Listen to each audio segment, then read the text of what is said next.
Okay, I am live. Let's close this and reopen it for no particular reason. It's just to pretend that I haven't opened this game yet. Oh wow, it's made in how do you pronounce that name? Waiting for. Oh look, Gokrak is here. Waiting for Godot? Yeah. Is it Godot or is it? It's It's Godot. Godot. Okay, because I've never so much like I know it exists, but I've never so much as seen a discussion where people were talking about it. I just know that it's a thing, so I have I no didn't idea. know that it was a thing, and one of my one of the guys I used to um, mod with Mhm. on Twitch, his name was Godot was here, and we were in Skype chat a lot and all that. And then he was like, "Oh, BRB," and right before we were gonna do stuff, and someone else joined. He's like, "Oh, what are we doing?" I'm like, "Oh, we're just waiting for Godot," and everyone burst into fucking laughter because I had no idea what I just said. Okay, so this game is snitching on my Steam, uh, snitching on my Steam account. So, game up to date. One Way to Die is the name of the game. It's ostensibly a text adventure. I have no idea what it's about other than that. So, Did you start stream? I did start stream. You didn't link stream. I did link stream. I linked it in the Nice. group chat. Oh my fucking god. Oh, I You didn't. didn't even. No, you didn't. What I did? It's in Did the. you put it in the other group chat? It's in the UAE chat. Okay, see, I thought you would have linked it in the group chat for your fucking channel. Listen, that makes sense, but basically, I'm in two chats, and between those two chats, I have access to everyone in my stream chat, Mhm. and also people who aren't in that unified chat. So I can reach more Mhm. people this way. What do I do? I do screen one, right? No, wait, I can do application window on this. One Way to Die. There you go. Okay. Yeah, you also weren't sharing your screen, so I didn't know you were streaming. Cool. Okay. She Sorted. sounds cute. She's a badass girl. Hey, you hear I that? don't know what you're talking about. He's talking about you. Gross, dude. Get shitted on. Hey, you have a girlfriend now. You shouldn't just go around calling other girls cute. Anyway, random mode, choose mode. I guess we choose mode. It's recommended. Choose a number between 1 and 14, then press here to continue page 1. What, like press a key? Is it really Oh. stuck? Oh, it's not stuck, no. You're still on the choose mode screen? I'm at a skull now. Did it not update? Yeah, it's not up to. Oh, there it is. Oh, wow. It doesn't update unless I go to freaking Discord window. We'll see how this goes. Okay. I picked Okay. 1. This is gonna be a real problem. Pledges of friendship. So you're saying because I have a girl of my own, she can tell other girls they're cute, but I can't? Yeah, that's right. I don't. Is that hard to understand? I don't get it. Pledges of friendship. Suddenly you snap awake in your bed, mouth dry, eyes sticky. Why are my eyes sticky? And a slight film of moisture covering your whole body. Do you have so many fucking eye buggers that your eyes are sticky? No. I think I was like swallowed by a centipede or something. As you blink away the fog of that last dream, the one where you died, a feeling of dread creeps over you. You are barely able to recall the last few seconds, and suddenly it is replaced by a pretty nasty headache. Despite the feeling that horrible things are about to happen and your pulsating cranium. It says cranium, but for a moment I thought that said colon. And I was like, what kind of game is this? Do you remember that today is the last day the glorious Finnegan Brothers Fun Park is open? Oh, wow. Oh, we should go there. While the closing itself is truly a crime against humanity, the upside is that all the rides and games are free. The fried foods are heavily saturated as well as discounted, and there's a chance to win your own elephant. Hot damn. What? Yeah, I'm gonna get myself an elephant. Who would pass that up, even with the specter of death lingering about? Why is the specter... Oh, do you die if you fail, but if you win, you get an elephant? Maybe. Maybe if you fail, you don't die, but you become the next elephant. Hello.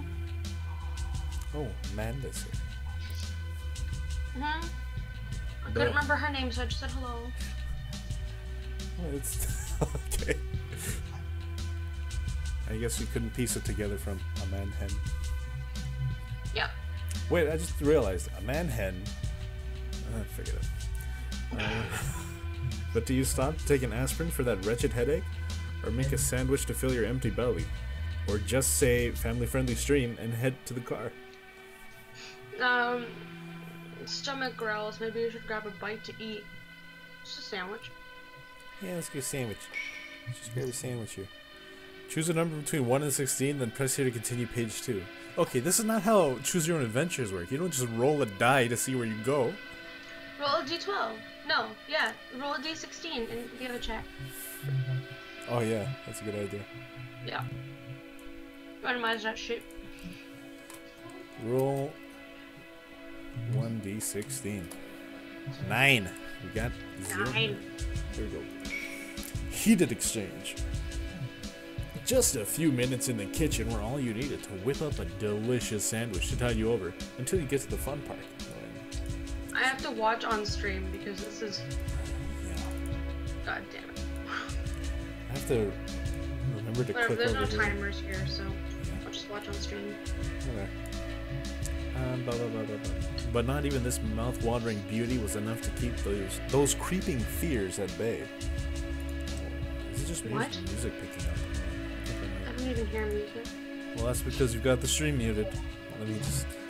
I would hear it through your end, no? Maybe, maybe not. It's not consistent. Because it's not a feature, so I don't expect it to be. You were a little too jumpy when you were spreading the mustard. But it's only a butter knife after all. What could really happen? You chew each bite very cautiously, randomly glancing up at the clock, then back to the table again. Every other time you take a drink of water to wash down your mashed sandwich clumps, secretly fearing you will choke if there's not a liquid lubricant present. Amanda agrees with you. Yeah, of course she does. You toss the plate in the sink and make your way to the front door as you swallow the last remaining piece. Delicious. I gained immunity. Immunity is a sandwich. Not as satisfying as fresh corn dogs, but it'll do. Let's go. A sandwich is so much better than a fucking corn dog. Yeah. What? Miles ago. What? Unless it was like, it must be a really shitty sandwich and he's just playing it I mean, you were really jumpy with the mustard. 12. No, roll another d12. Or d15, sorry. 14. D15. Frick you, Daniel. You're not random enough. Fine. Maybe if you were more lol random XD, I would take your suggestion. If I roll, okay, fair enough. If you want, you could roll the dice when we get to the... Was Lisa rolling right now? No. No. Yeah, I'll roll then. Oh, we already rolled for this one. Yeah, you can Yeah. get No. a dangerous neighborhood. You cruise out the front door with the fun park on your mind. Without missing a beat, you get into your car and back that big bad bastard out of the driveway. After straightening out in the street and nudging the neighbor kid's bike, you go flying down the road at slightly over the speed limit just as his bike tumbles over. Seems like you're an asshole. nothing can stop you now. Not even that kid bike. Frick children. But don't frick children. But also, don't make him into bacon. Yes. Somehow I feel like making them into bacon is a little more acceptable than fricking them, at least in the eyes of the public. It's true. If you're gonna frick the child, No, there's no if. No, there's no if you're gonna. Just don't. Just don't. I'm just saying that if you're going to, you'd better like turn them into bacon after, and then just don't tell anybody about the first part. That makes it even nastier. That's why. Oh, okay. I'm not calling cute anyone from now on. Mickey, you're a not so beauty person, but you're not that bad either. I think. Talking shit. Maybe stop, lol. That one was for me. As you pull up to the first red light, you realize that you are low on gas. Perhaps critically low if you aren't careful and coast most of the way. That makes press- it worse, doesn't it? I guess if you're not hitting the accelerator, you're just riding the momentum. It's more fuel efficient. But it is dangerous because you could hit a child and then have to turn him into bacon. You press that fancy button that gives you an estimate on when you'll run out. and it seems to be enough to make it to the fun park and back. Barely, maybe. Looking up from the dash, you see a gas station in the corner adjacent from you. Get the fucking gas. Yeah, there's no reason. Alright, fine. Like, what kind Because of... otherwise, you know there's gonna be But horrible things chasing you out of the fun park. There's gonna be things chasing you at the fun park probably. I want to go to the And fun you need the gas. park You need the gas to run. It's like You need the gas to run. I want to go now. Okay, let's get some gas. Daniel, roll a d20. Okay. A D20? Mm-hmm. Oh. This could go down in many different ways. A 6. It's a 6. I don't think I should roll. Even low rolling it. Well, it doesn't matter if you low roll because it's all different scenarios, and Yeah. I'm sure it's not ordered from most like best to worst or anything. It's just Yeah. different. Okay. Someone in the Well, reviews said that he went to go make a sandwich and the microwave exploded and killed him, so. well, It actually, happened to us. frick you, Daniel. Actually, frick you, Daniel. I roll 6, please. I got achievement first death in the hands of Will you- God in Iran. Oh. What? Oh, because gasoline, guys. Come on, try to keep up, Daniel. My Jeez. fucking god. You pull up to the pumps, slapping it in park. Getting out, you focus primarily on the ridiculously high prices, while cursing the rotten family-friendly stream who derailed alternative energy. Spitting in disgust, you start filling the car up and go to inspect your windshield for caked and dead insects to clean off. Then it Why appears. are you a in the family-friendly distance. stream? You've already been demoted.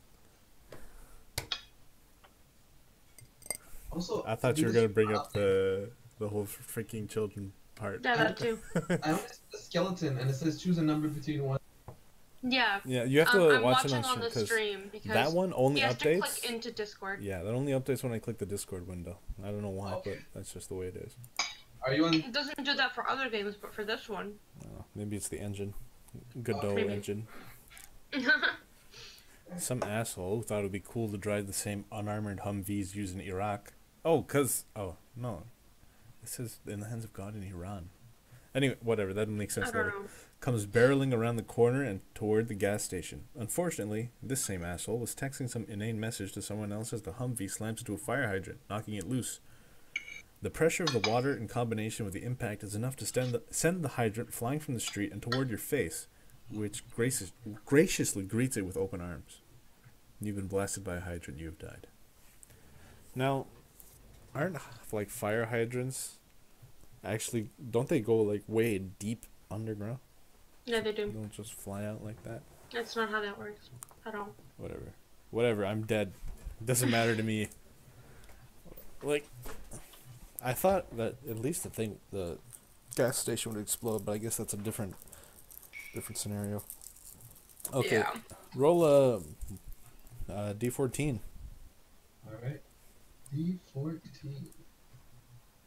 I guess Daniel's gonna be the official ruler here. Yeah, he's a master of low rolling. Here we go, number 2. Oh my Wow! god. Wait, what? Hell, man. Freaking I died before I even got to play the freaking game. Pledges of Friendship. You snap awake, You have died by bed.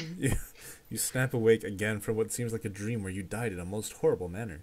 Clearly I couldn't have, you say to yourself. It was only a dream. Still, you can't shake the feeling that dreadful things await you this day. And, just like in the dream, a roaring headache shoots into your brain right on cue. As the last of the dream dissipates, you remember that today is actually the last day of the... Finnegan Brothers Fun Park is open, yeah. I'm just scanning it. It's slightly different, but it's the same idea. You press the flatten button on your bed's remote. That's right, you have one of those fancy hospital but for home remote controlled adjustable beds. The bed jerks a few times but then starts to slowly straighten itself out. You lie there and wait for it to stop moving when it suddenly begins to jerk wildly. Before you can roll off, the bed snaps in half upward, which also bends you completely in half at the waist. Spine snapped, guts pressed out through every open hole. Sorry. That's how that works. It was your fault. What the fuck does a 1 get you? Get the keys to the city, actually. D14, Daniel. Try Maybe not I to- should roll. It's too Yeah, late. you know what? It's an 11. D emeralds. No. Daniel rolls. Damn it. They're non-negotiable. Let me Fine. move this over here real quick, just on my end. Okay. You snap awake again. I didn't die. It's the Finnegan brothers' last day. Do we take aspirin? A saboteur lurks.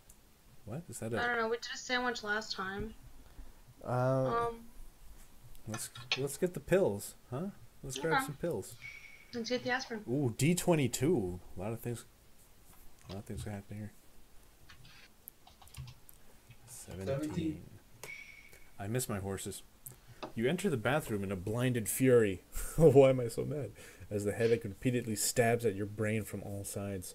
After almost giving up hope, you spot it out of the corner of your eye lying capless on the floor behind the toilet.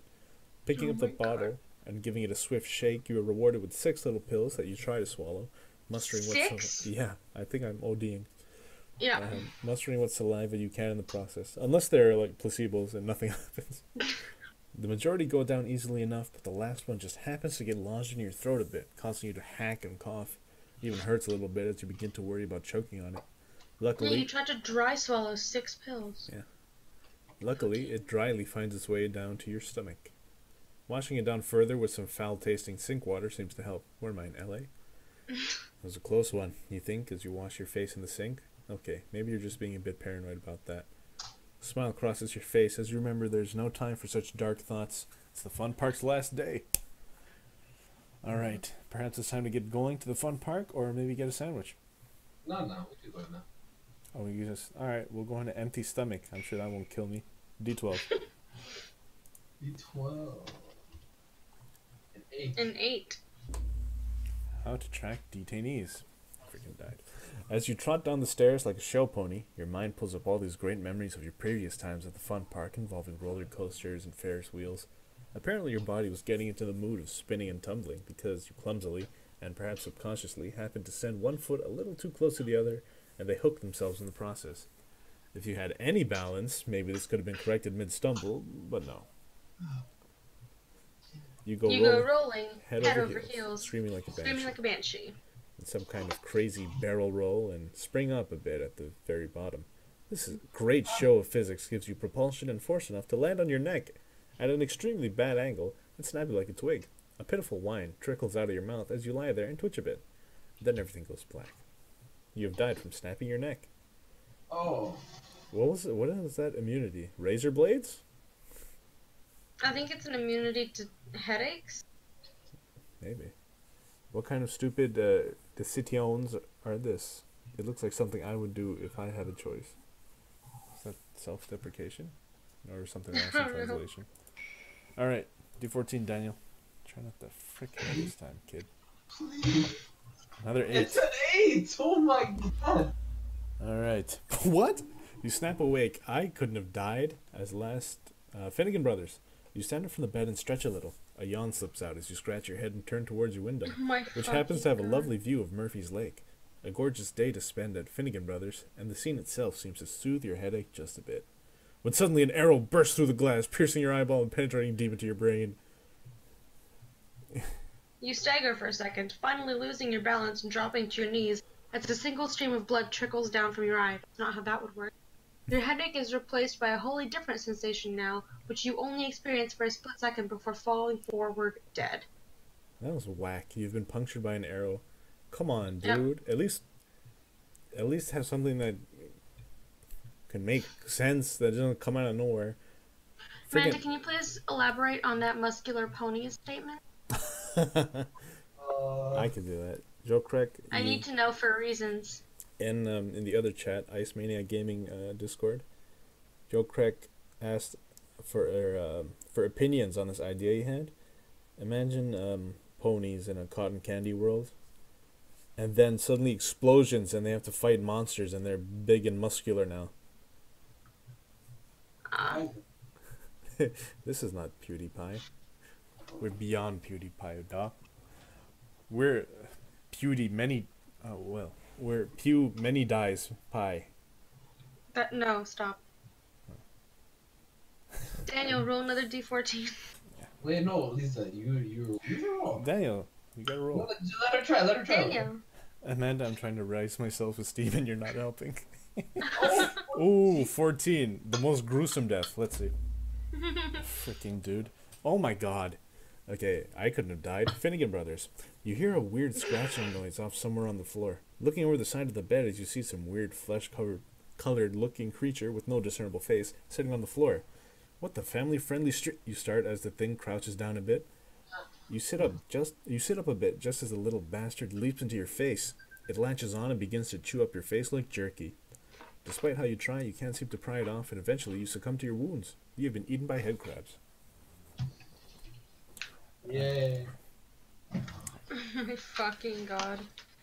Pay no mind to dubstep Mao 5. Can you just a put literary a break. 1 in? Because I really want to see what a 1... Don't worry, Daniel's gonna roll a 1 right now. Daniel, Two that's ones. 2 ones. It's twice as good. I think we got this one before, where nothing happens. Okay, should we take pills or go get a sandwich? Go get a sandwich. Let's get a sandwich. D16, Daniel. Okay. Oh, wow. Okay. 4. Alright. You rub your temples a bit as you wander into the kitchen in search of sustenance, then absent-mindedly check each cupboard. Finally making it to the fridge, you spy some yummy leftovers you'd forgotten were in there. Doesn't appear to be any mold growing on them, yet. You nod in approval and assume that'll work until you get to the fun part. A quick 2 minutes in the microwave should do the trick, you think, as you grab up an oddly wet fork from the dishwasher. An oddly wet fork. Why don't you try it? I don't know, man. You're asking too many questions now. Listening to the microwave hum, you you spy some crusty substance caked around the outlet over the countertop. You begin to pick at it. Glancing over your shoulder to check on the remaining amount of time, you jab the fork carelessly and deeply into the socket because you're an idiot. An abnormal amount of electricity rips through your body, causing smoke to billow forth from your nose, mouth, and eyes as it fries the life out of you. Whoops! Yo. You've been electrocuted via fork. Alright, Daniel, time to redeem yourself. D14, buddy. Cool. An 8 again? You just already killed me done by the arrow, 8. dude. Roll a good one this time. Okay. Oh, a 9. A 9 there you this go. time. There you go. Oh, that was just, I guess, just a success, because nothing's different. I guess let's go for pills again this time, huh? Okay, sure. D22. Watch. Oops, that was cyanide. 6. Oh, this is new. You stumble into the bathroom, coughing a bit, as if the air is thickened somehow. Somewhere nearby, maybe even in your garage below, you hear engines running, but more than one cars. The room itself seems to take on a light, foggy quality as your next few steps slowly lose stability. You take a tumble down to the floor, but manage to cling to the hamper and swing over toward the wall. Your breath seems to grow shorter, and you slump down against the wall as the room grows foggier and fuzzier. Is it just your vision, you wonder, as the whole scene begins to get darker and darker? Eventually, the carbon monoxide poisoning stops your brain from functioning, and you swing over to the left and hit the floor, unconscious before your head makes contact. You've died from carbon monoxide poisoning. I like how it was just in his bathroom. Yeah. Did you just try to roll a 1d0? I did not. I don't know what you're talking about. You can't delete the bot message. It even calls you out. I want to see how it would become an error. I just guess it Yeah. just said specified. But then the bot... Alright, let's try the fabled 1. Alright. We're loaded the dice. 1. Okay. You snap... Okay, Finnegan. You see a very long thread hanging from the ceiling, but don't really think too much of it. Instead, you climb out of bed and take a step forward. Just then you hear a very loud crack and the floor seems to sink about 5 feet. Startled, you head for the door just as the whole floor gives out and you come crashing down into the living room. Lying there, you glance up in time to see the walls and ceiling buckle in, then come flying down at you with incredible speed. Sadly, there is not enough time to process what has happened, if it wasn't already obvious. You have died from house collapsing. Daniel. Yes. D14. Another? D14 or? Roll that hot d14. Please, 14. High rollers. This is the head crab one. Yes, Never mind. 14. We already got that one. Roll again. We should really write down what we got. Yeah. That's a 1. We just did that. A 10. I don't think we've gotten a 10 yet. No, we didn't. I couldn't have died. Finnegan Brothers. Upon sitting up, your throat begins to tickle, as if a small feather had gotten loose in there, and, failing to stifle it, you begin to cough. Rubbing your throat only seems to coax a coughing fit to break out. Standing up and heading towards the bathroom, your eyes bulge as the coughing intensifies and spittle flies from your mouth. Almost immediately, you fall head first into the door, dropping to the floor and clutching at your chest wildly. Then it comes on even heavier. As your air begins to run out, you pull at your own throat, clawing like a maniac. Blood begins to spray out with each ragged hack now, trickling out your nose as well. Your vision begins to blur, then everything fades to black. You've choked to death. On what though? On a bird? A freaking bird flew through my window and into my throat? That's how I died? Okay. Oh, Daniel preemptively rolled a 5. Hey, we survived, Daniel. Good work. Hey. Did you get pills or sandwich? You know what? Frick both of those things. Let's just get out of here. D12. That happened to me today? Oh my god. Amanda, rest in peace. D12, Daniel. Alright. Oh my god. 2. 2 for shit. You go speeding down the stairs at a... Wait a minute. You at an unreasonable pace when you stumble halfway to the bottom. In a panic, mostly due to that weird dream you had, you grab onto the railing for stability. You know, that shoddy railing that overlooks your quite fancy living room. The one that really should have been replaced after your Uncle Frank snapped it off like a twig that one Thanksgiving. And apparently the guy you hired to put it back in place didn't really intend for it to take any weight at all. That being said, the damn thing snaps right off and you twist it aside just before you go down with it.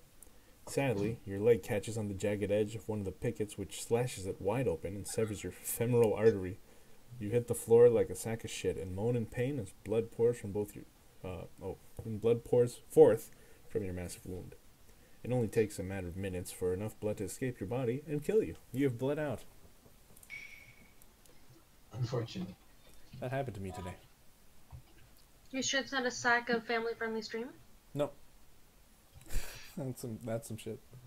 3. Hey, you did it. You survived, Daniel. Well done. Perhaps now you can survive pills. D22. Oh, fucking...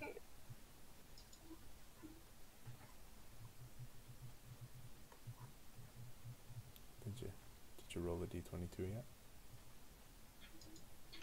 Wait, what'd you say? A D22. Oh, okay. 16.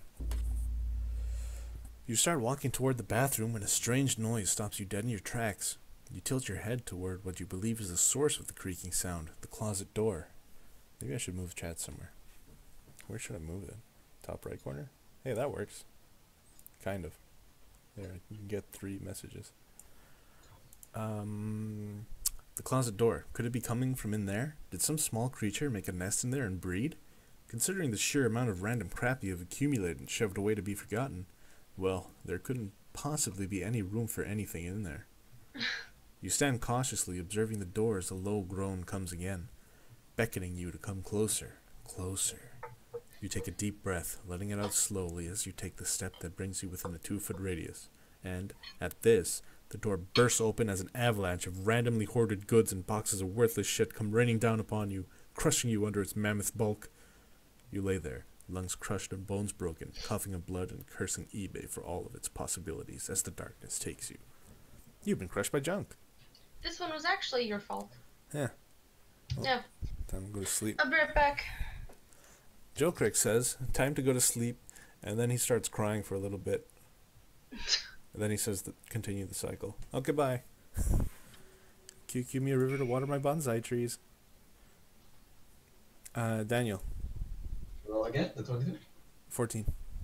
Mr. I'm too good to look at stream. Frick you. I am watching the stream though, but it's super delayed. Hey, my voice is coming out delayed. Wait, what? The roll didn't come out. Oh, that was delayed. Well, that was the choke to death, so we'll roll again. Hello. Dang, even your rolls are coming out. 13. That was a success. Let's get a sandwich, huh? You know what? Frick sandwich. Let's get out of here. D12. Alright. 12. Oh, wow, you did it. Oh, on first try. You head downstairs at lightning speed, fueled by the desire for cheap food and free rides. Not to mention a possible free pet elephant. You accidentally skip over one of the middle steps and almost lose your balance. Imagine you died like that. We did die like that earlier. Stumbling. Wait, what? Yeah. On the stairs? Yeah. We died on the stairs 2 times. One because we were dancing like a ballerina, and the other time because we were going too fast and tripped over ourselves, and then the railing broke because freaking Frank. Anyway, Okay, yeah, I know. stumbling, you immediately grab onto the railing, which saves you from tumbling down the stairs into that quite lovely solid oak door you had installed last year. For your own safety, you decide to descend a bit slower. As you make it to the bottom of the stairs, your belly reminds you that you should eat before leaving, lest that fuel runs out. Conflicted by your love of the fun park and your body's need for energy, you stop at the bottom of the stairs to make yet another important and oddly timed decision. Should I turn off the home security, you think, just in case? Get something to eat here first. There's food where you'll be, might as well get going. Flip the switch to your home security measures. Disarm trap. Hey, you know what? Yeah? Let's see. There's food where you'll be. As what? Well, First answer counts. D15, Daniel. Oh boy. This is not what Sienna would do. Well, Sienna's okay. You cruise out the front door with the fun park on your mind. Without missing a beat, you get into your car. Oh wait, that's Neighbor Kid Bike. You're low on gas. For whatever reason, while sitting at the light, you think that you should call the tree trimmers and have them take down that big-ass tree in your yard. Option 1. Family-friendly stream it and go to the fun park. Better get some gas just in case. That's number 2. Call and schedule a tree removal, then head to the highway. Disarm trap. Why is my house full of traps? Should freaking refresh your stream. Pause. I see it now. Fuck it. But no, like, why is this man when he really wants to go to the fun park? What the? Well, then I guess we're going to the fun park. No. Well, what then? Better get some gas. Alright, we'll get some gas. You better roll the D20. Alright. D28. Money. 7. Okay. Great job, Daniel. You pull into the station and the pumps, knocking free the nozzle in the trash can, which spills its contents and visibly angers the attendant inside the store. You back up a bit, snagging the hose in your wheel well somehow. The enraged clerk comes flying out towards the scene of insanity as you finally park, pulling the line taut. He screams at you in a language you can't understand while approaching your car at speed. You begin to exit the vehicle as one of the unruly homeless gentlemen, who have been watching nearby, stumbles up while lighting his filthy cigarette butt. You all converge on the spot as your car lurches back and rips the line out of the pump, spraying you all with gas. The pump's light was all it needed to incinerate all 3 of you. After you all ran around screaming for a few minutes, you've been burned to death. I think your character's an idiot. Listen. How does that scenario ever happen? Nobody. You know what? I want to go back to that point. Yeah. Jeez, well that's... I don't even know what to say. Roll a D20. What the fuck is going on? What are you asking me for? No, sorry. What? Oh, no. 10. You pull into the gas station and up to the pumps with a vicious thirst. While the car fills, you start looking around the inside for anything to drink. Out of the corner of your eye, you spy a full bottle of some suspicious liquid and grasp it up. You pop the sealed top and start glugging it down with little concern for what the contents could possibly be. And that's when it hits you like a ton of bricks. Liquid mercury! What? Granted, it is the sweetest of the transition metals, as some whales would have you believe. It is not, however, something that human beings should ingest in such quantities. You flail around while coughing the mercury up, vomiting in rhythm, though never even wondering why there was mercury in a sealed bottle in your back seat in the first place. But it's obvious why you hadn't. Hello? You have succumbed to poisoning. Oh, okay. I thought you just... Okay. Thought I disconnected for a second. I disconnected from life. Let's go back there. Let's go back there. D14 was the first one? You've succumbed to poisoning. Yeah, there was a sealed bottle of liquid mercury in my back seat, so I drank it. Oh my fucking... We're going back. Character. Let me know when you're done with this game. 3, 12. This person Okay. makes me upset. Did you roll another d20 already? Yeah, it is. Okay, 16. You get to the gas station and start filling the car up, wandering just a little bit away. You always were a curious one. Just a few steps from the passenger side, you spy a massive storm drain by the sidewalk. A mysterious beckoning storm drain, which could contain some lost treasures. Glancing back to the pump, the dumpster and a crowd of rowdy homeless fellows comes into view. Surely they will explore the drain if you don't. You easily figure out how to open the drain once you get over there, after locking up the car and paying for the gas, of course. Climbing down into the deeper than you are tall water immediately seems like a bad idea, so you start to get back out. But after only making it 3 rungs up, you slip off the ladder and crack the back of your head off the narrow walls, flying unconsciously down into the water and to the bottom. You've been drowned in the sewer. Don't you love deeper than you are tall water? It seemed like a bad idea at the time. Okay, let's Are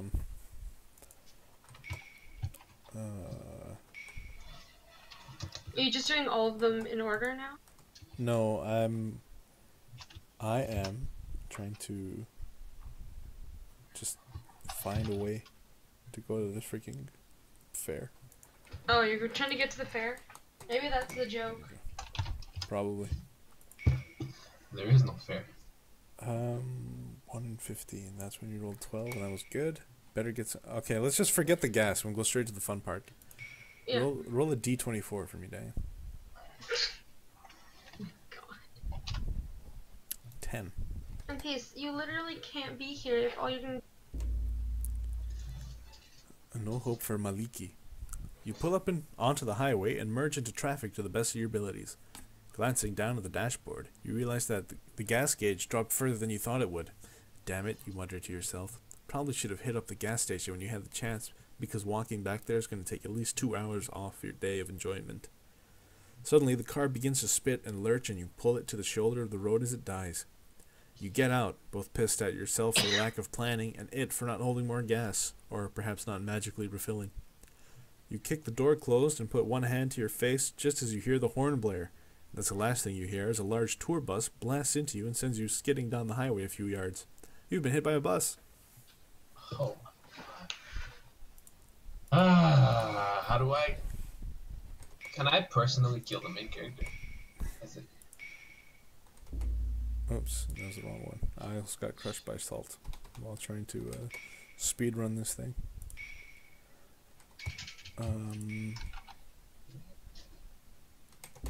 Oh, that's not the one. Oh, what? I got achievement unlocked. Sweet revenge. What does that mean? You failed to get an elephant as a saboteur? What? Wait, what? Maybe I shouldn't be skipping this. This bedtime story is going to give me nightmares. Oh, that's not scary. It's just silly.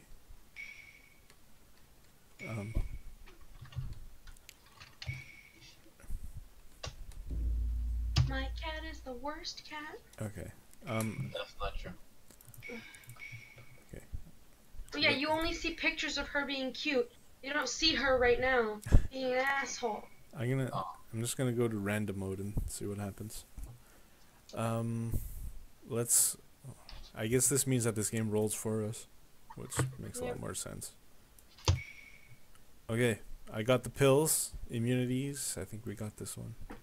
That was a close one. Let's sneak in a sandwich. Wow, I'm doing really well. Yeah, I got the sandwich, no incident. Oh, good. Okay, game over. You stroll out the front door and casually up to your car. The feeling of doom creeps back and you stop to cautiously look around. All clear, you think, seeing nothing dangerous in the immediate vicinity. You unlock the car door, then stop for another check. Satisfied, you get into your car and start backing it out of the driveway. But your slow pace and lengthy driveway were opportunity enough for some crazy guy to run up and catch you off guard. Before you know what's happening, the maniac opens your car door and drags you out of the vehicle by your hair. Should have buckled up. The man then uses said hair to not only drag you into the middle of the street, but also to pull you up onto your knees. Still reeling from the chaos, you feel the gun forcibly mashed into your mouth and loosening a few teeth in the process. He mutters some random gibberish as you sit there, anticipating and dreading the feel of the hammer click. Then, you have been shot by a maniac. Great. Uh-oh. This game was called One Way to Die. Okay. I immediately skipped. Oh my god. You creep around the corner and look suspiciously down the stairs. Everything looks to be on the level, or as far as you can tell. You slowly walk down the first 5 stairs and stop to check again. Nothing. You then clear another 10 steps and look out onto the living room. Nope, nothing going on in there. Same old house as when you went to sleep. You let out a relieved sigh and run down the rest of the steps. Perhaps you spoke too soon, and maybe you were feeling really paranoid about last night, but at some point you must have set the home security on. Why? Because as you get to the bottom of the stairs and over to the front door, you spring the trapdoor pit. Yeah, you have one. The little 3x3 door opens up in the floor, and you plummet into the pit of spikes below. Shit, it really works, you think as you perish. You have been impaled by home security. Okay, so I guess that's why on some runs you can disable your traps. Let's skip the things again, and I can flip the switch to my home security measures and disarm that trap. You cruise out the front door with the... Oh, now I guess I'm just driving. Call and schedule a tree removal, then head to the highway. Disarm trap. Cool. You come roaring into the gas station and up to the pump. Within 3 minutes of being out of the car, you are accosted at a distance by a few homeless gentlemen for anything you can spare. Literally anything. Waving them off, you fill the tank and slip your card into the reader to pay. The homeless guys try to get up, failing twice, then finally shamble towards you saying something about buying them some snacks. Nodding to them and brandishing the one-finger salute with my pinky, you pop back into your car and terrible thing to do. You're gonna die for that. And flee the scene at a highly accelerating speed. Thank the flying spaghetti monster for the convenience of pay at the pump. No time to deal with the slags. It's time for the fun part. Head back to the freeway. They're gonna hunt you down. They don't have to. You head up onto the highway and notice there aren't a lot of cars on the road. Very odd. As you kick it up a few more miles per hour, you notice an odd sight up ahead. It seemed like traffic has stopped. Perhaps an accident or something. You pull up behind the last car and notice that the driver is missing. In fact, there doesn't seem to be any drivers in any of the cars. Confused, you get out of your car and start walking ahead. Just then, the mothership crests the horizon. You stand in awe as it zooms up over you and hovers in place. A little hole opens up and a beam of light appears around you. Yep, this is that scene you've seen 1,000 times in movies and TV shows. However, this is a little different, as you burst into a flameless carbon pile instantly. You have been lasered by aliens. Oh, I tried to skip the food and medicine again. You run down the stairs of your house and directly up to the front door, snatching your keys off the hook and jamming them into your pocket. Whipping the door open, you dash out only to be stopped and repulsed by a rather large series of spider webs, spanning the doorway. As you get wrapped up in them, flailing to escape, swarms of spiders start to stream forth. Where the family-friendly you begin to scream as you try to get free and most of the spiders crawl into your mouth. Then more and more of them come from the depths of the webs. You take a step back and twist to the side, suspended midair, as the spiders that aren't packing themselves into your mouth begin to bite you over and over. And apparently these are all very poisonous spiders since you seize into the darkness within seconds. You have died from spiders. This bedtime story is gonna give me nightmares. Okay, let's skip them again. It worked this time. Disarm the trap. Disarm the trap. Oh. You fly up into the gas station only to behold one of the strangest sights you've ever seen in this dog-forsaken town. A huge steam engine vehicle of sorts. Yeah, apparently those steampunk kids down the street finally got their machine running. And there they are, in full regalia, showing off some of the finer features of this monstrosity to the local homeless gentleman.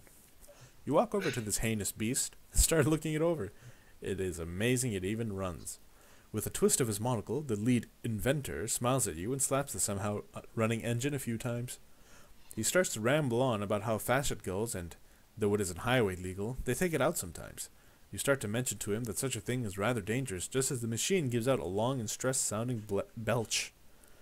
Everyone stops and looks towards the vehicle just as the son of a bitch explodes and destroys everything within a 50-yard radius. You've been killed by a steam engine. So it's just random shit until Yep. I die, and then. Yep. Wait, what is this? Okay, well, like, that seems to be one way to die. I'm sure there are many others. What did I just click? I clicked the developer site. Anyway, that's New none of game? that. New game. New game. Do you want to play the other text adventure, or do you want to do something else? Let's do the other text adventure. This one left me wanting.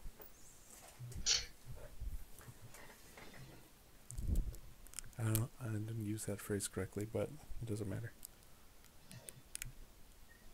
Daniel, you better roll good on this next one. That was a test to see if he was still here. Doesn't appear he is. Nope. What was the... To burn in memory. Okay. Yes. This one seems to be taking the genre a bit more seriously. Yeah. Just from the visuals alone. Okay. Start downloading. It's finished downloading. Now we capture. Well, at least we know that it's not just some bullshit and it's actually text adventure. I don't know why, but sometimes when I capture a game, it also captures the Steam overlay, and sometimes it doesn't. I wonder what that's about. Ooh, this really is text adventure. Gonna be a lot to read. Whoops, what is this? HTML? Why am I able to highlight things like this? I don't know. Anyway, to burn in memory. To burn in memory. Prologue. Oh, Jesus, I just saw you highlight everything. Yeah. Oh. Let's... should I activate this memory? I freaking activated it. I activated this game's trap card. This is going to be quite a bit of reading. Do you want me to read some of it? No, it's okay. Okay. Remembering is like constructing and then traveling again through a space. We are already talking about architecture. Memories are built as a city is built. Umberto Eco, Architecture and Memory, 1986. We will probably be judged not by the monuments we built, but by those we have destroyed.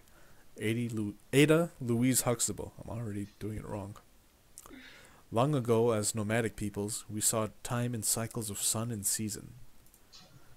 Frick, is this whole game quotations? Then, in the city, as we experienced from time from a fixed point, it became a line, forever behind us. This line is all we have. It is our art, our culture, our every cause, and our every effect. Shit. Hold on, let me get closer to the screen. Maybe I'm too far back. Let me repair my posture real quick. There's no way to make the text bigger? No, but so I just gotta get. I was in too relaxed a posture. Here we go. Get my armrests up. Game day. The only certainty we take with us as we move ever forward is that, in time, all this will fade into the distance as ruins over the horizon. Can you truly blame those who would stand still in defiance, or those who, knowing full well the futility of holding on to that which is just dust, run? Eva Salandre, foreword to the first edition, Children of Rust, by Eugenie Faure, 1920. See how much better that was? Those are correct. Oh, those are great. You see how much better that was? All I had to do was get in there. You gotta take it serious. It's serious business. This is not one way to die. To burn in memory, an Christ, Cat, you need to stop. An ahistorical and atemporal interactive fiction work for IF Comp 2015. Explore a city that never existed and uncover its secret history through the memories of a woman that lived its darkest moments. Mild content warning for violence war. I love violence war. Much better than regular war. I've got buttons here that don't do anything. Maybe it's for items I don't have yet. Maybe. I just clicked the freaking gramophone picture in the top left and it reloaded. Anvisa! Jesus Christ, 1 second. Wait, what did I just click? Enter free roam mode. This will unlock all doors and allow you to access the ending and epilogue. Recommended if you are hopelessly stuck, however you may miss passages and locations vital to understanding the story. What? I don't want to do that. Oh, this is credits. Click the scroll on the left icon bar to return to the game. Okay. So we have a get out of jail free card if we ever need it. Yeah. Also, I'm back. I got an achievement for starting the game. Nice. I love My that. cat clearly knows what she's doing is wrong, but she can't seem to have any actual self-control and has to chew the wires. Whoops. Just realized that this, what I'm looking at, is my stream and not XSplit. I can't move chat on the stream. There we go. Let's get that in this corner. Balcony, Institute, below tower. Breathtaking, isn't it? Says Salandre, gesturing out over the vista. Here is the city as I saw it, empty, painted in rust and gold. Below tormented skies writhing in cruel fire, she continues, in a tone somewhere between opera and pantomime.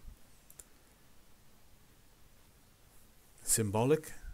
A brief expression of sadness, then she continues. Or perhaps the romanticist in me cannot stomach to tell this tale without an image such as this. Why does the whole screen have to fade out and in? I don't know. Amanda likes it You already. like it already, yeah. It's got style. I gave my life to this place, she says with a sigh, and now I offer it to you, my tale as seen through many eyes. But your judgment must be yours alone. I shall play the part of Cicerone after my fashion, but not in the manner you expect, for I will be beside you only in memory. This should suffice to guide you through this tale to its end, and my absence will grant you clear eyes to draw of this the conclusions you will. Find me then, in the orchards. This is clickable, isn't it? Balcony, Institute below tower. Oh, same place. A balcony facing westward, to the fore of a rooftop terrace overlooking the city. Twin streams fed by long aqueducts flank the tower in an embrace, then split, again in symmetry, to fall in two over the facades of the structure. Behind, paved pathways connected the cardinal points of the circular structure, and at their intersection rose a delicate white tower, starkly contrasting the silhouetted black spires of the horizon. Arcades accentuated the circumference of the terrace, as the sun fell on the water, like a scar. Can I click? Oh yes. If it's italicized, I can click it. Let's click the city. Oh, and then you get more words to read.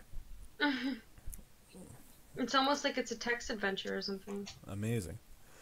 Rooftop terrace overlooking the city, stretching towards the setting sun and that ever-present crimson fog. Oh, that's new information. Crimson fog. Okay, the delicate white tower. Delicate, but only to a cursory glance, crafted as it was with such mediated fragility in form, that in consonance with the expanse of the terrace it would appear slender. Okay. Follow the pathways to below the tower. Landing overlook, Institute below tower. The wind whistled through the arcades, a low and mournful hum. At the opposite side of the tower, I could fully behold the western vista, a river stretching out to the horizon, the opposing shore veiled and blurred in fog, receiving long shadows cast from the tower. Radiating outward from the tower were the roaring falls, glittering in the half-light. They split the circular piazza into two tiers, that lower tier accessible from here by twin descending staircases that curved inward to embrace a small landing. Through blackened windows teased entrance. The tower itself allowed no means of ingress at this level. Oh, let's descend the stairs to the landing. Why would we go back to the balcony? I don't know. Just because we could? I guess. The stairways flattened out and continued, splitting the flow into two. Shit. I went so far, so whatever. The stairways flattened out and continued, splitting the flow in two to descend towards the outer arcades and the Red River. The entrance to the White Tower was here, and dark in the shadow of the waning sun, a black monolith of a door, seamless and with no visible means of admission. Rivers shouldn't be read. Yeah. Let's examine the door, why not? Landing door. On closer inspection, a tight seam outlined a smaller inset door, featureless except for an ornate handle intricately decorated with a solar motif. It was unlocked. Enter the tower? Not yet, hold on. Descend stairway to the river. Let's do that. Flanked by architraved columns set into the stone walls, holding back the streams, the staircase ended at the great river, before a wide iron gateway leading to the quay. I could feel the falls, ever present, thunder behind thick stone. A brass gate barred the way down to the promenade.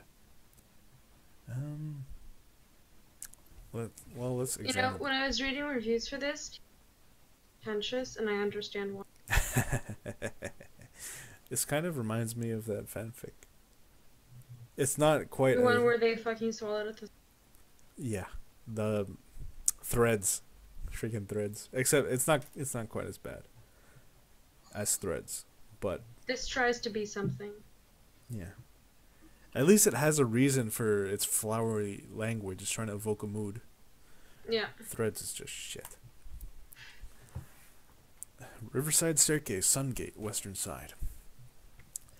The Institute's entrance rear gate was no less a great work as its brother.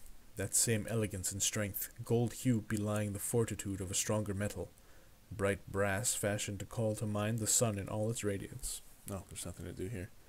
Well, good thing I came here then, so... You got the experience of being there. At least we know when we go through the door that we're not missing anything outside. Let's enter the tower. Atrium floor. The atrium took up the entirety of the first 2 floors of the tower.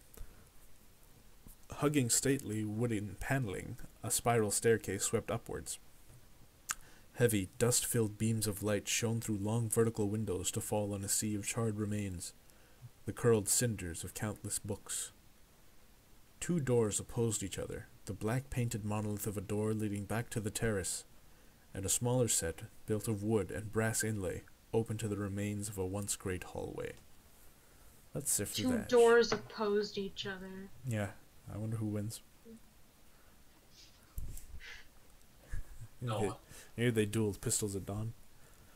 I waded through Hey, the... Daniel's back. Oh, he's been here for a little bit.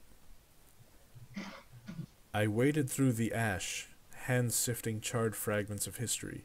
Names, dates, time and place, now meaningless in their separation. The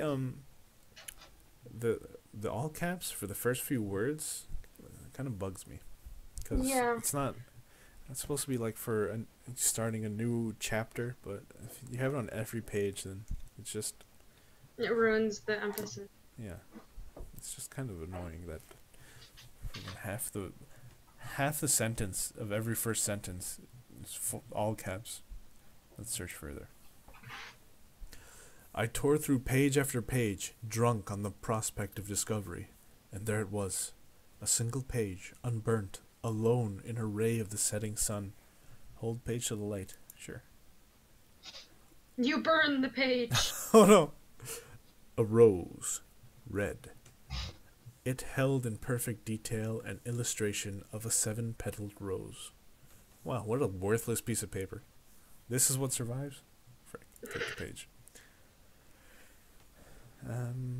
Okay, and we're done with the ashes. We're back in the atrium floor. Ascend staircase. We're done with the ashes? Yeah. It was just ashes of books. Make sure you remember that rose had 7 petals. It might be a... I'm sure nothing like that will ever come up.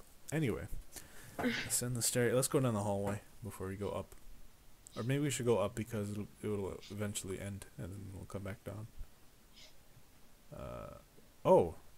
If I hover over it, I get a tooltip that tells me what direction. Terrace is west, hallway is east, and staircase is up. That doesn't show up on stream. Let's go. Yeah, let's go up. Library landing. The library was cylindrical in structure, occupying in full the 7th to 11th floors of the tower. Wow, that's a big-ass library. I was under the impression I was on, like, the first floor, so it's the fact that I'm already on the 7th is kind of jarring. Maybe, I don't know. Maybe, Where like, did maybe we it wasn't. start off? We started, I mean, I guess we went down some steps to get to the river, so we're not on the first floor. And we went up to reach the library. I don't know, maybe we were in the 5th or 6th. With all these fucking words, it couldn't tell us where we are. Oh, well, what are you gonna do? It's a mystery. It's a mystery narrative. You gotta piece it together. Oh my fucking god. It is a mystery. The first of these constituted a reading area and balcony, followed by 3 floors of mezzanine. Can click that. Give me more lore. What's a mezzanine? It's just the area. Let's ask the internet to give a more coherent. A low story between 2 others in a building. It's an in-between floor. Okay. That's all. Typically between the ground and first floors. So what the hell is your mezzanine doing on the 7th to 8th? Anyway. Followed by 3 floors of mezzanine. That's no longer a mezzanine. You cheeky fellows didn't expect me to look up mezzanine, did ya? 3 floors of mezzanine. Almost didn't. Successively tapering outwards to be supported by sweeping beams and slender columns of wrought iron. Oh, I better get my dashboard back. The spiral staircase landed on the reading level, below the filigree flow of iron buttress and girder that held up the first mezzanine. This level was furnished with neatly arranged, though signs of struggle marked the first floor where this was not without exception, desks, each set with a single lamp. Oh, man, your freaking aside is as long as the original sentence. Just give me 2 sentences here, dog. All this the reason this kind of bugs me because it feels like something I would write, you know, like a couple of years ago. Like I would do this shit. Anyway. This, like, pretentious thing. Yeah, I'm very pretentious. You're not supposed to agree with that. All this grand structure forsook. Well, I wouldn't have said forsook. Forsook its purpose, however. What? Is that a word? Yeah, it's forsake, but in past tense. All this grand structure. Doesn't sound like a word. It's kind of archaic. All this grand structure forsook its purpose, however, as every shelf now held little more than a thin film of dust, their intended contents lying as ashes far below. Centered in emphasis by the form of the library lay a statue with the features of a 3-headed raven, gazing with mournful eyes out over the river. Long shadows. So it was a statue of a 3-headed raven, not a statue of a 3-headed raven. No, the statue had the features of a 3-headed raven. So, like, it had, like, 3 heads? No, it had 3 beaks and 6 eyes, but it only had 1 head. It wasn't a 3-headed raven, it just had the features of a 3-headed raven. Uh-huh. It's just a freak of nature. As if a 3-headed raven isn't. No, but it was a statue of a person. Just a horrible mutant person. Oh, there's a balcony. Let's step to the balcony. And jump off, maybe. The tower casts its shadow over the river to touch the fog-shrouded shore. A small device sits precariously on the stone balustrade. Maybe that's why you can like select text. You're like, what is this? I don't know what this is. Copy that and put it into Google. Oh, it's a. They're like, I'm gonna write something, and people are gonna have to. Oh shit! What just find happened? out what it means. Oh, what just happened? I was only doing memes. Why am I on the freaking title screen? Oh no! Did you reset? I just got punished. What the frick? Did you click something? I don't know what happened. Maybe I accidentally. Oh wow, that sucks. Okay, whatever. That's terrible. Frick. We'll speedrun it. And then we're gonna go where we know that there's text We're gonna get punished for not exploring, quote unquote. Yeah, probably. Whatever. We'll at least pick up the rose picture. Do you remember where that is? Yeah, I'm getting it now. It was in the ash. Okay, it's on the staircase. Step out to the balcony. Okay. Small device. Examine the device. Manometer. Manometer. An elegant clockwork device the size of a pocket watch, closed with a latch relief depicting a snake devouring its own tail. Ouroboros. Open. Okay, that was weird. I clicked open and then it showed everything and then it faded out and in again. I wanted to make a Doki Doki reference. You haven't played Doki Doki. No, there's no point now. Centered within the inner face of the device, a cold brass sigil sat above a complex clockwork mechanism. Seemingly activated by the opening of the device, a needle began to protrude from below the sigil in a short and abrupt whir of clockwork. Place finger on protrusion?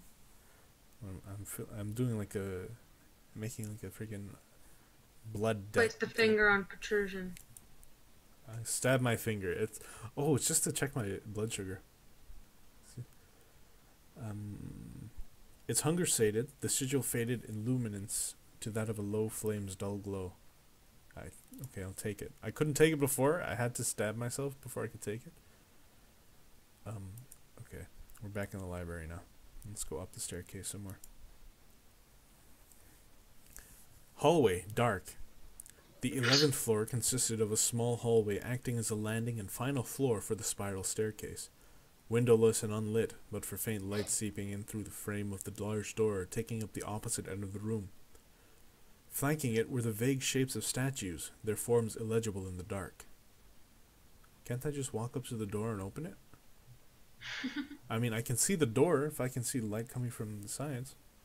Can I use my freaking device? I can't. Okay, we'll just go down the staircase. Descend the staircase and then we'll go across the hall. Oh, we have a new memory here. Let's activate the memory. We gave them an ultimatum. To spill our blood is to put your word to the fire. There is a special place in the contempt of history for we book burners. But I say that yours is a cold-hearted history indeed to weigh ink above we living, breathing men and women. In this our siege turned to a weary occupation. The provost held his own in that loft palace of his, and we developed a begrudging respect for his adamants. Maybe this immutability held deference to... Oh, the words are... the silliness is getting to me. Maybe this immutability held deference to some grain of truth in that ideology of theirs. But all things have their terminance, and in our world, with its unsleeping machineries of whirring revolutions, the eternal now holds little truth. Like clockwork in their monotony, the state will respond to the portent of violence and kind, and on the 10th day of our occupation the 33rd showed their hand. The sight of the artillery cast a surreal pall over us, and we could not imagine their use. In this queer way they proved of little use and threat. Night falls now, and I fear all this ideology of violence will become far less speculative before it is over. Eugenie. Did someone just read Fahrenheit 451 and was like, I have in video game form? Oh, well, it wouldn't be the first time. Well, burning books is not that unique of a concept. It's not. Eugenie V5. The 5th? May 21st, 1908. Alright. Let's go to the hallway then. Am I going to have to backtrack to get these memories? I think so. Oh, we got another memory in the hallway. Let's read the Oh my description. fucking god. Through the shattered remains of glass panels held aloft by ribs of steel, the waning sun filled the atrium with diffused light in tones of blood and gold, a fitting welcome to the devastation below. Tattered and smoke-blackened banners flew from the ironwork buttresses, countenance cast in vivid red under those stains wrought of blade. Battle! Frick! I don't know why I said blade. Surviving with all that stoic dignity of a final stand. Charred furniture stood as makeshift barricades under layers of cinder. Layers of cinder? And catching the light, thick shards of broken glass. Was there anything? What's a buttress? I don't know. What's a buttress with you? But I'm afraid to get you a dictionary definition because the game might reset itself out of fury. Okay, I'll look it up. It's a projecting support of stone or brick built against a wall. Okay. Okay. Let's activate the memory. Please don't reset your game. I think what happened before, it didn't like me trying to, or maybe it was me right-clicking, trying to copy the word. Or even press Never right-click. Yeah, or touch the keyboard. In any capacity. Yeah, okay, we got another memory here. They say that the first casualty of war is truth, but in this case the provost was the first to fall. Hardly an avatar of sincerity. On realizing the consequences of his actions, the poor fool had rushed down to meet the 33rd with flailing arms in a futile attempt to demand they cease fire. Then, either through malice or indifference, the second barrage was launched, heedless of his cries. It's hard to feel pity for a man impaled by gold, in carnage that he himself had unleashed, but this was no victory. The battle, if you could call it that, slaughter being more apt, was over the moment the Imperial infantry breached our meager barricades and entered the tower. Each man or woman with a weapon, though there were few, was shot the moment of their surrender. They then lined us up before the walls, and we knew what was to come. It is here I stand, in full acceptance of my fate, but the bullets never come. An officer enters the hall, and shouting a short phrase in German, followed up with a sly smile. He points directly at me. The soldiers fire their deafening volley, and each man before the wall falls. But for each woman not a shot lands. The officer returns and says to me in French, his tone terrifying in its calm demeanor, "We spared you for one reason alone, because your republic would not." I knew this was going to be a Nazi thing. Yeah. Usually There's no way. VI, so these are like diary entries, which means we read 5th before this, which means there's 4 more that we haven't seen. Okay. Hold on, I'm gonna run back real quick. To terrace, there's none here. To the overlook, balcony, no. Below tower, stairs to landing, to the river, rear gateway, no. Okay, so we didn't miss any content. Hooray. Good. Let's pass through the tower now. To the hallway, and then examine gate remains. Another memory. What remained of the gate had forgotten its elegance that moment its strength fell before the sheer force of the German artillery barrage. Filigree metalwork twisted and made harsh, to call now to mind the form of a corpse, rib cage exposed. Activate I'll memory. be right back, super. Okay. I stand in the livery of the nation of my birth, wearing my true face before those I have betrayed, to watch with clear eyes the end I have wrought for them. The order has been sent out, and now I wait for the thunder that will signal the last lines of this final act. A moment of silence below the tower, then the command to fire rings out across the empty square, to be drowned and turned under the 33rd's deafening barrage, and on impact, the screams of metal and men alike. But this I can hear not. For me that dread song still played unmatched in volume and held in rapt attention by my helpless mind. Firm and true stands the watch. Die Wacht am Rhein. Who? I can't speak German. Marcel. V. May 21st, 1908. Let's step over the rubble. Hey, Daniel. Okay. Apex Plaza. Cordonata. Calling to mind the triumphal arches of antiquity, that great arch of the Institute's entrance dominated its facade to a Palatian effect. further strengthened in emphasis by the twin falls beside it. In darkness at this hour, an underground reservoir received the falls to roar in eerie reverberation. Continuing the path downward, grand steps set in massive slabs began their long descent towards the heart of the plaza, interrupted rhythmically by landings set with small balconies. And our only option is to enter Institute. Wait, descent to landing, that's where we just were, right? Oh, no, it's not. Frick, where am I? Oh, jeez. Sent to Apex. Okay, so we were in the Institute just now. That's where we were, and now we're outside. The Grand Gate remains.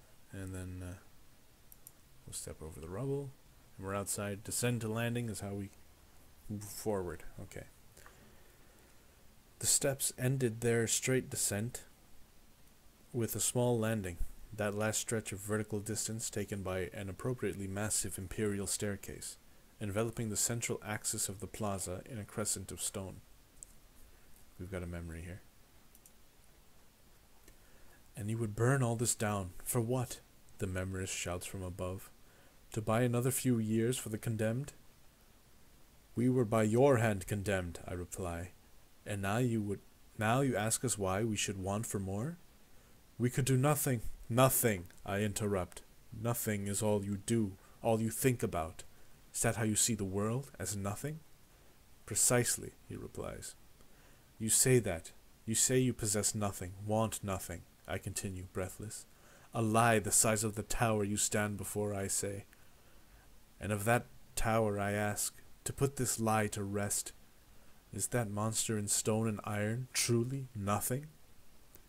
Eugenie 2, March 4th, 1907. Okay. So we were at the apex. We're going to descend down to the pendulum. The black pendulum swings, a ripple of motion in calm waters, this city's beating heart of weighted steel. Below it, the tiles were decorated in the fashion of a sun wheel, centered so that the pendulum would act as its axis. Jagged arms in black spun outwards, calling to mind lightning with their broken form. Wait a minute, they have just a giant pendulum swinging in the city? Do you know the pendulum experiment? Daniel? Are you died? Damn, I put him to sleep. He's gone. Alright. Well, let's carry on then. To the west, two wide boulevards split the city before the sun, twin arteries that flowed red with light. Stately, grand and decorative, but only up to a point, dominated as they were by that great mass of the Institute looming opposite them. A many-tiered thing that rose in stone towards the tower, imposing yet distant, still as adamant, yet in motion embodied as the falls thundering down beyond sight. Fitting duality. Here an entrance led deep below the tower, embraced by the crescent steps that began the ascent in symmetry. Again befit with a monolithic black door, mirroring in design the riverside entrance far above. Another duality. How much Nazi propaganda did I miss? Not a lot, actually. We got memories of one dude who was felt guilty for being the cause of all this shit. Mm-hmm. And then the same woman from earlier who gets into a shouting match with the guy up in the tower. A shouting match? Yeah. Because he's up there in the tower and she's down below, so they have to be shouting. And so we were in the Institute and we just left and now we're going down into the city, I guess. Okay. Daniel doesn't want to snore on stream again. Oh. I knew I was putting him to sleep. Okay, I'm also like falling asleep, but it's not you. It's that I woke up early today and I have to be up at like 8 tomorrow. Yeah, I woke up early too. Yeah. Maybe I'll fall asleep on stream. Great entertainer I am.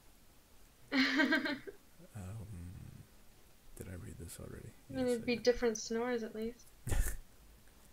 So I can ascend the steps, which is going back, or I can go westward to the Old Quarter intersection. The other option is examine door. Let's examine the door. Why not? Examine door, yeah. Pendulum door. Also, there's a giant pendulum in the city. Oh. Yes. It's painted black, and the picture wasn't quite clear. There are hands somewhere. It's being used as a clock, or something. So it just swings menacingly.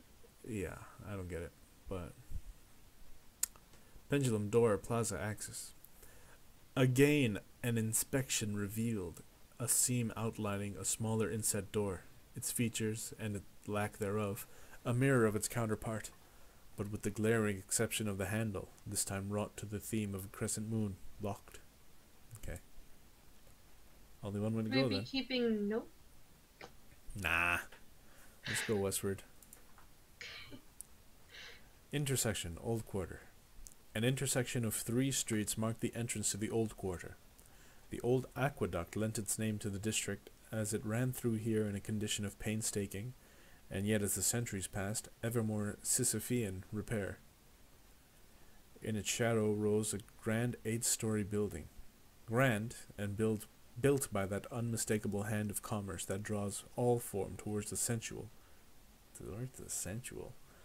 But still, that ancient work of the aqueduct loomed over, unheeding. I can enter the Lacombe building, or we can walk around all sorts of places. Let's go in the building. Lacombe building, entrance hallway, Old Quarter, Lacombe building. Yeah, thanks. Framed by ornate columns, the entrance opened up into a small reception area, to be followed by a surprisingly narrow hallway. In a state of somewhat poor repair, the interior had the air of a place that saw constant low-level use, but little maintenance. Further down the halls lie entrances to the watchmaker's store and a place calling itself Lawrence 27. Let's go to the watchmaker's store. Maybe we'll find more things like my Ouroboros trinket. Maybe. The door opened with a vivid chime into a cramped and dust-laden, though otherwise quite unremarkable, store. Vivid chime? Yes. It wasn't played on a speaker. I heard it in my ears. Faint evening light filtered through the thin curtains onto 2 sealed glass display cases that made up the store's entire visible stock. To the back of the store, a door leading to the watchmaker's workshop lies ajar. Let's examine the displays first. I leaned close over the displays, examining every detail until my breath cast a haze on the glass. Whatever these were, they were not watches, and seemingly did not, at least in any conventional sense, tell time. What? Okay, let's enter the workshop. This is definitely the guy who made the Ouroboros trinket. The door to the rear opened into a surprisingly, after that tight space of the store, spacious workshop. Light from the tall window composing the short end of the rectangular room glinted off tools of the trade cluttering the desk below. It was here my eyes were drawn as I entered, and, having taken a few seconds to process the strangeness of it all, I then took in the thousands of individual sheets of paper lining the walls, scrawled with impossibly intricate diagrams that seemed to swim as if under intense heat.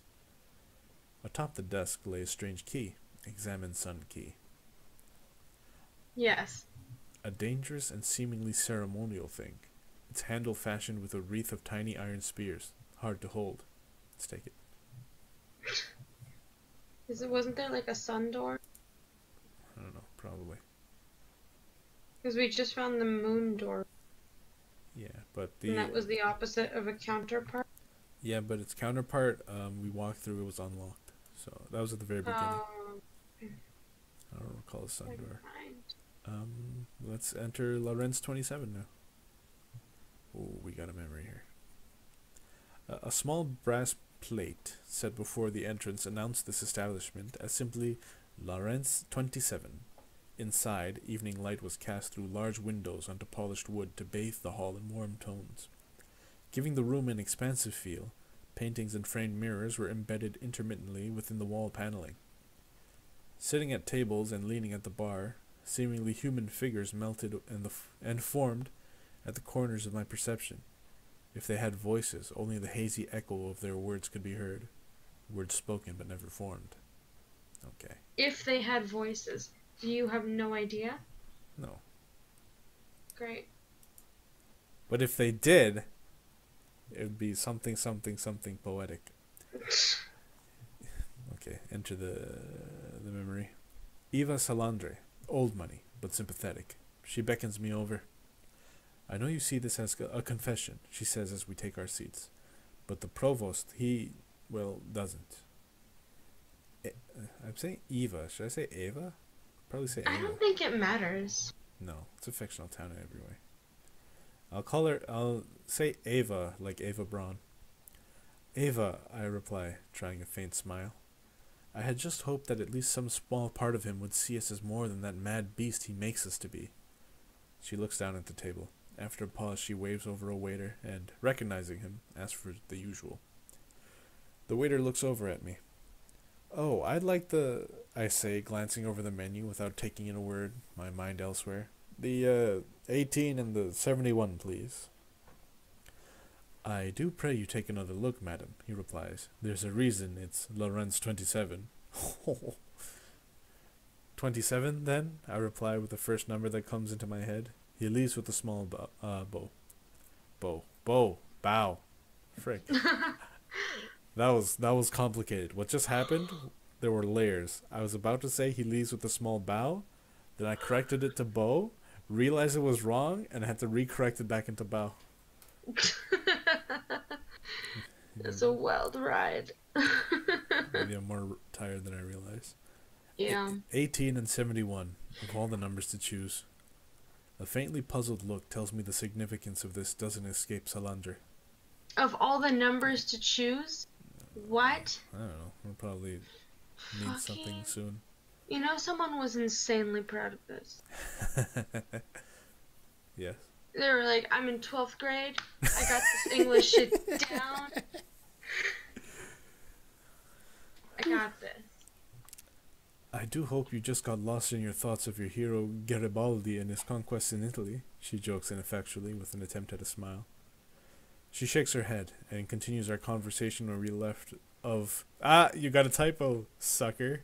I win. You lose. Where we left of before the waiter's interruption. If only, she sighs, this was really all just madness. If only this was not published. That was Eugenie 1. I don't remember what we have and have not seen. It's not even the year or anything clever. I don't know. It'll come up later. Definitely. By that point, we're gonna forget that it even came up, or it's gonna be like some random combination. Yeah. Let's go through the rear exit.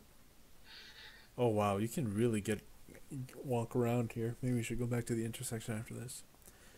The Institute and its grand stairs to the plaza and its pendulum. This created a long axis, bisecting the city to form its spine.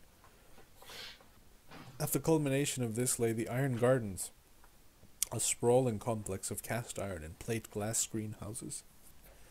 Below spires, silhouetted in black across the horizon, it felt fierce in its myriad colors. Opposite the planar facade, at the rear of the Lacombe building, a small forecourt led up to the garden's crystalline gate. Let's go back. Let's go back to the intersection. Okay, so instead of Lacombe building, let's go to the Latin Quarter Boulevard. He says stationary when I hover over them. Stationary? Stationary? Yeah. As in, I don't move, but this one even explicitly says south, so why doesn't it say south? Anyway. I don't know. Wait, which one was to go back? To the plaza?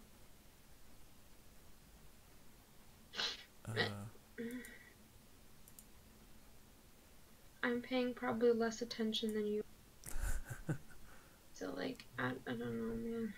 I don't remember this memory here. I don't remember this memory. Okay, we'll read it. That old anarchist Kropotkin says history is like a pendulum. A long night of slumber, then the day breaks in motion as we cast off our chains. Holy shit. Ever astute in his observation. But I confess that if he is right, then will we not be here again at this exact point, watching this same pendulum play to the same ever unchanging rhythm? When the pendulum slows and the night nears, are we to be set in chains again? The pendulum is... Kropotkin was a real person. The pendulum was placed here at the heart of the city to remind of us, and instill in us, this ideology of poverty in motion. I reject this, and say instead that to see history in cycles is to resign change to a pattern set long ago. In short, it is to remain still. Words, words, all words. Action is motion, but here I sit and I write, and writing is merely the threat and dream of action. Eugenie 3, September 12th, 1907. Okay. Okay. This store is the Crescent Moon key, which we don't have. I mean lock. So let's go back into the Old Quarter intersection. Let's go to the Latin Quarter Boulevard. Along the eastern side of the boulevard, refitted stores had been split and partitioned to act as narrow townhouses. Names and numbers had long since faded from the facades, brass plate and chalk alike, but one plaque read with perfect clarity, Salandre Residence, Leith Avenue. Well, let's go to our friend's house. Yeah, let's just enter. Yeah, why not? Doors... Oh. An entrance identical in make to its likewise austere neighbors, but with glaring exception that here the brass nameplate was still legible. Locked. What the fuck does austere mean? It means freaking... like... I'm sorry, I'm an immigrant. Looks Don't know what that means. Maybe go back to your country and instead of asking all these damn questions.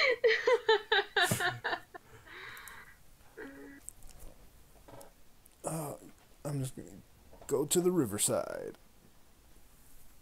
Yep. The river bent to meet the northern quarter of the city, ending the boulevard in a promenade of sorts that continued some distance along the shore. Opulence and austerity were at war along the boulevard, with a Baroque sensibility gaining dominance as one moved closer to the river, culminating at the center of all this with the Imperial Opera, an imposing hulk of a structure brooding above the waters. Oh, I remembered we were talking about... once again, you found the name of the movie last night, but I've already... The Buried Alive movie? Or whatever? Apparently there's two versions of it. Yeah, it was in Dutch originally. Yeah. And then the American version decided it needed a happy ending. And everyone was mad. You know, the funny thing is it was directed by the same guy. Yep. Probably I don't understand. He must have got pressured by producers.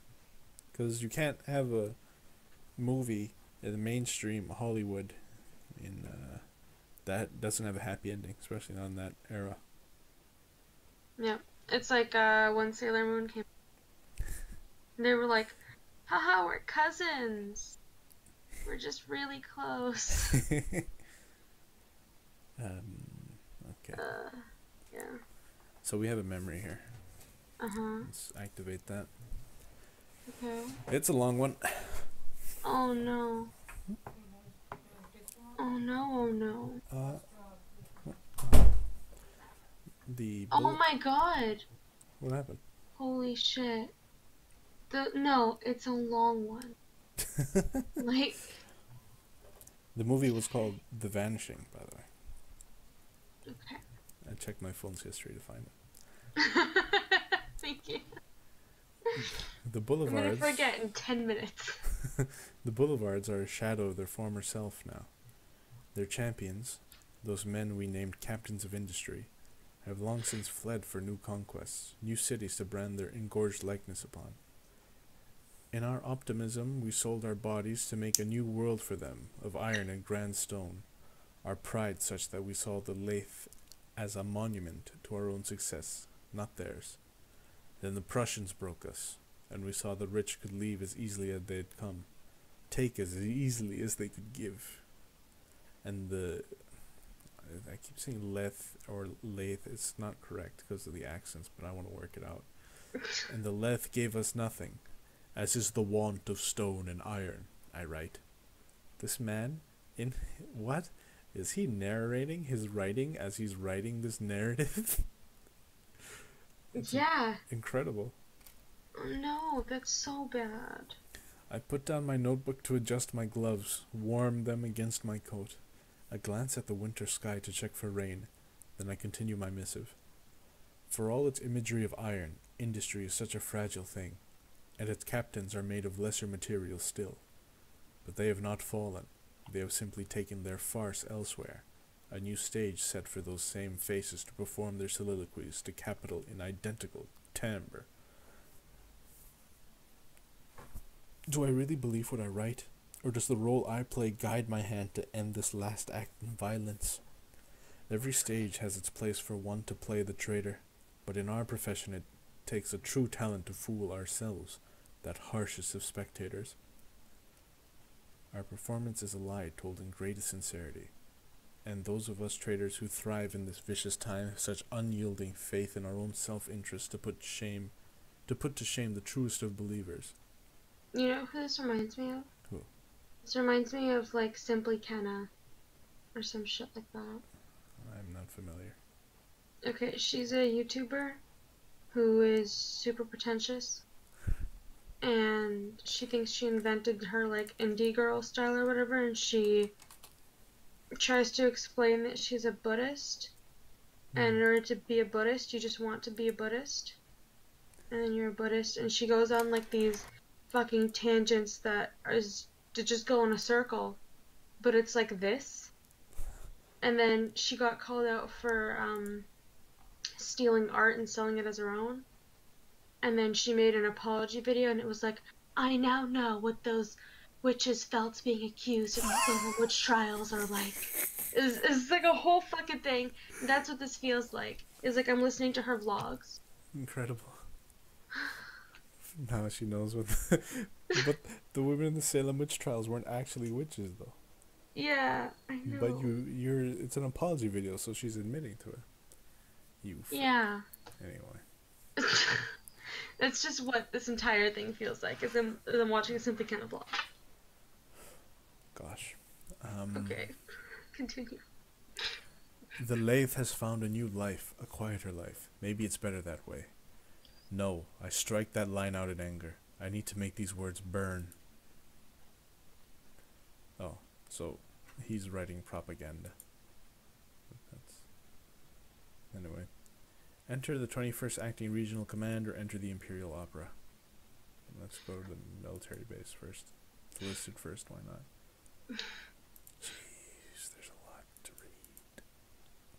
It's a text adventure. Yeah, but the style is a little tiring. Yeah. The German Imperial Army's 21st Division was stationed here, occupying a commandeered high-class hotel overlooking the river. The Institute's proclivities had meant the Prussians had their pick of the less austere establishments.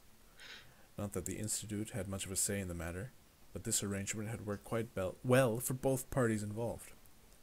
Frick, how did I mix those two words? I wasn't really looking at it that time.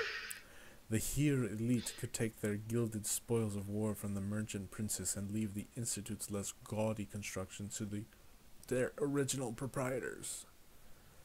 The building's lobby was a decoratively involved work, brass gilding and tall windows to emphasize the view riverside. The German military had done little renovation, aside from removing a wall here and there, taking advantage of the former hotel's large social spaces to house the majority of their operation. Access to the building proper was obtained through the double doors to the rear, but strangely, these were immovable, yet held no lock. And we've got a memory. The Institute, now they are a queer bunch. A minor sect of a Gnostic or Kabbalistic order or some such. The commander picks up a set of papers, and handing them over the desk to a subordinate, he continues. That is, until a French princeling took a fancy to them, then their ideal simply became whatever they thought would best suit to court him. Say of them what you will, but by God this got them rich. For a time, he grins. The subordinate had moved from where he'd stood on receiving his charge, and now made a quizzical gesture towards the commander. Yes, yes, just take it to the signal, boys, he says, waving his subordinates off. I got really distracted by a pug and a dinosaur. Well, if there's anything to be distracted by. Like, I tried to pay attention to this thing, and it's so up its own ass that I can't pay attention to it. Kind of want to tune it out just to spite it, if nothing else. Yeah.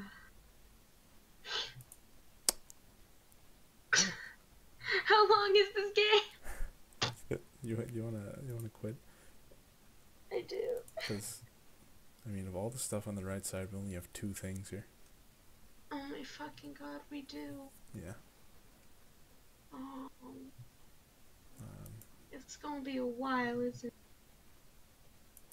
Yeah. I want to see. Don't quit it yet. I want to go to the fucking discussions. Okay. Let me finish off this memory then, at least. As ever, nothing new along this river. The Rhine or the Rhine? Doesn't matter. It's a river. He turns to me and says, "A part of cause." Of cause? Got another typo. Gotcha. Oh, well, I try to highlight it, but instead I get the freaking Ouroboros thing. A part of cause from this current annoyance you're here to deal with. While normally this would be up to our section to handle, the general staff have other ideas, and for what it's worth, I think they see this as an opportunity. Marcel Juan. And someone's like, I need suggestions for other games. The language in this game is absolutely beautiful. It's a pleasure to read it, an absolute treat. Please suggest a game with similar tones and shades of language, prose, etc. Shit. No one has responded. I could poop out a game for that guy, charge him $2.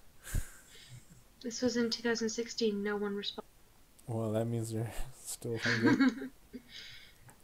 There's itches unscratched. I could corner that market.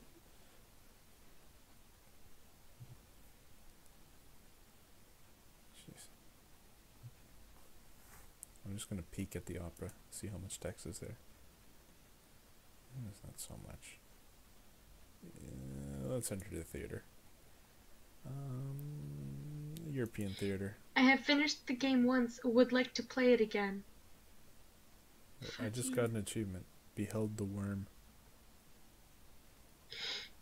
Oh.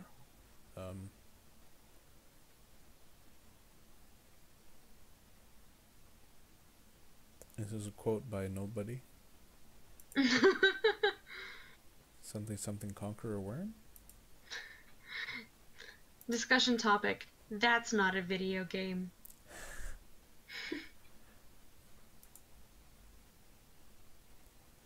Let's examine the safe in the director's desk.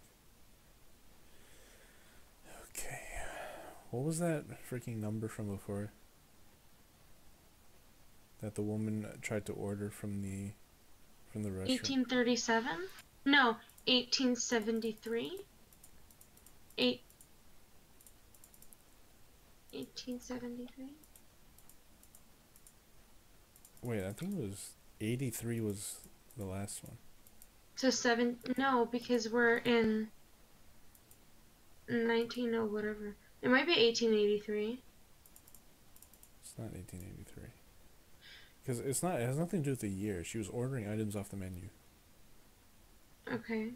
And then she said something that would have been on the menu, some number below 23, and the second was, because it was, the restaurant was called the whatever's 27, so there was only 27 items on the menu, but the second one she said was like 80 something.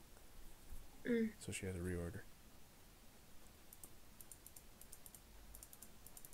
I think it was 18 something. 18 something. You sure it's not 1873? Well, nothing's happening.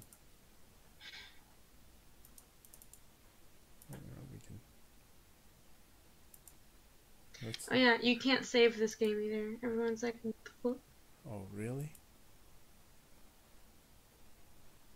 Jeez. Well, I'm gonna solve this one puzzle. 1871. 1871? Okay.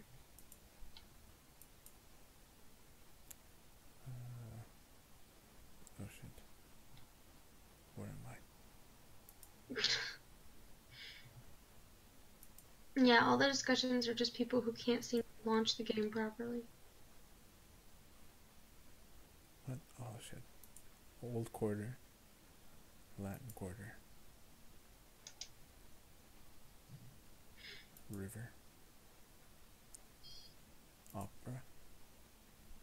Director. And safe. 1871. Open. In the safe, almost hidden under a dusty sack of old administrative papers, lay a single record still within its sleeve. Examine record. Okay, we got a vinyl. Well, we just happen to have a phonograph, so let's pop this on, huh? Not an option? Alright, frick me then. I love reading. I love interactive games. I like free games. Unfortunately, To Burn in Memory is not worth your time or mine. It reads like a creative writing project by someone who has not the faintest inkling of how to write. Ooh, Just to remind you of that fact is the endless horde of words that have been thesaurused, a verb meaning to randomly stick words in a sentence that a thesaurus says is correct, ignoring the subtleties of the English language. Even if you can ignore the prose that makes run spot run look like Hemingway, the horrendous UI is sure to impair any enjoyment you have, or any enjoyment you can attempt to derive. Just like the graphics of League of Legends, it looks fantastic in screenshots, but it's completely worthless once you try to actually play. Don't think I have an irrational hatred of this game. I write this merely because it needs to be said. I hate to see wasted potential. Now there's a freaking English TA right there. 7 people found this review helpful. Alright. Okay. Harsh but true, though. Like the books in the tower, let's burn this game to ash. Harsh? Amanda says harsh. Really? You're not feeling it like when we read the fanfic, Amanda? I mean, this gets away with it a little bit more, but it still doesn't get very far. Like it's pretty egregious. Go to guides. Click the first one. 3 out of 3 achievements. Perfect game. Wait, there are 3 achievements? Yeah. Oh wow. One is for starting the game. One is to get that freaking quote with the conqueror worm. One is for finishing the game. So there's a huge gap between the second and the last one, looking at how many items I have. Yeah. Anyway, I think we're gonna abandon ship. Yeah. I'm sorry I couldn't put you to sleep this time, Amanda. Maybe you can watch one of my other videos and then fall asleep to that. That might work. Maybe. But you and I both didn't get much sleep last night, so we better go. Try to find another good review to end on. Are there any memes?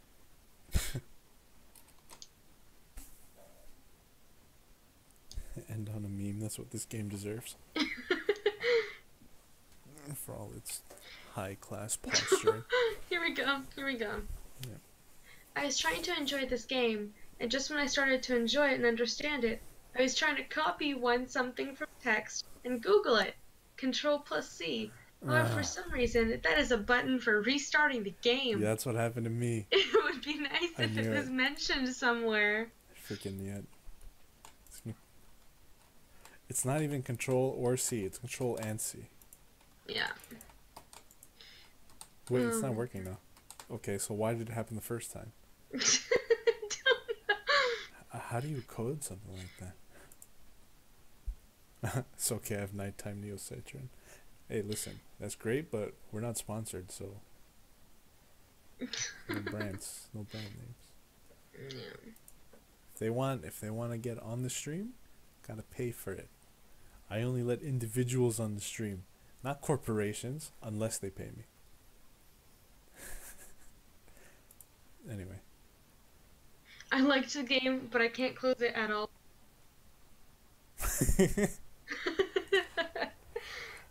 Well, that's where I have advantage. Bomb. Game closed. Boom. Game closed. Alright. Have a good night. Yeah. Maybe we'll do something tomorrow. But as of right now, I'm gonna go immediately pass the fuck out. Yes. Yes. Goodbye.